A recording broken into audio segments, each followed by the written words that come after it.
Protest deemed a riot in Seattle. It started on a peaceful note with thousands standing in solidarity with other Black Lives Matter protests.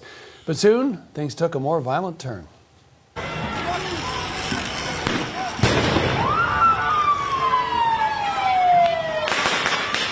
Police say that protesters sent rocks, bottles, and explosives raining down on officers. They responded with force of their own in the form of flash grenades and pepper spray.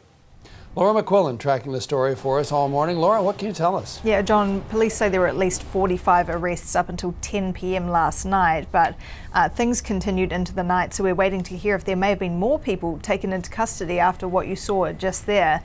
Also, 21 police officers injured in that. We don't know any numbers on how many protesters might also have been injured, but as you mentioned, this did begin as a peaceful march in solidarity with those protesters in Portland who have been railing against the federal intervention with these tactical teams sent in to Portland at the Trump administration's really push, because they say that local leaders, local law enforcement in Portland are not taking things seriously enough when it comes to quelling unrest. So that's some of what you saw in Seattle last night. Police said they did not use tear gas, but rather they used flash grenades and pepper spray. And protesters were, as you see there, they set a youth detention facility under construction on fire in part.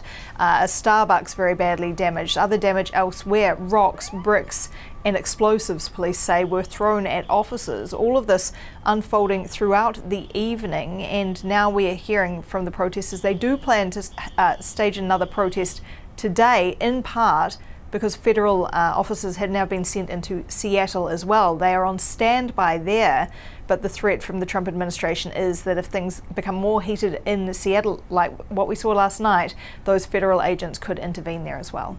Laura, you mentioned Portland, and we saw more unrest there last night. What do we know about that? Yeah, an update on that for you, John, just from Portland Police a short time ago, saying there were several arrests last night. They haven't given numbers as yet, but they say that there was a lot of unrest in the city. You can see some of it there. What police have said is that objects were thrown at police. Protesters blocked streets, which was disrupting ambulance flow through the city. They lit fires, but most of it was targeted at that federal courthouse that has been really the site of so many protests there in recent weeks. That is where federal agents have been deployed. It is a federal courthouse, and clashes last night with protesters once again trying to bring down a fence that has been erected around the courthouse to keep them at bay.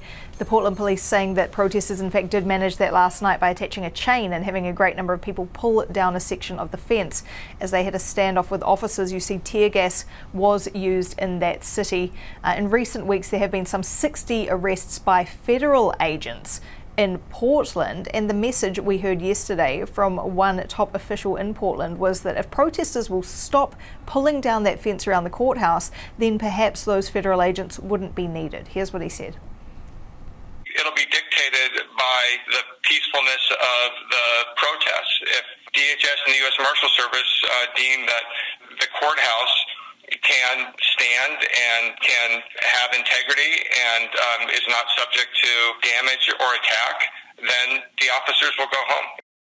So that was the scene in just 2 US cities last night, John, but many others also with protests, some of them violent. All of this sparked by George Floyd's death, of course. The Black Lives Matter movement picking up steam once again, it appears, with that threat of federal intervention hanging over it. Thanks for this, Laura.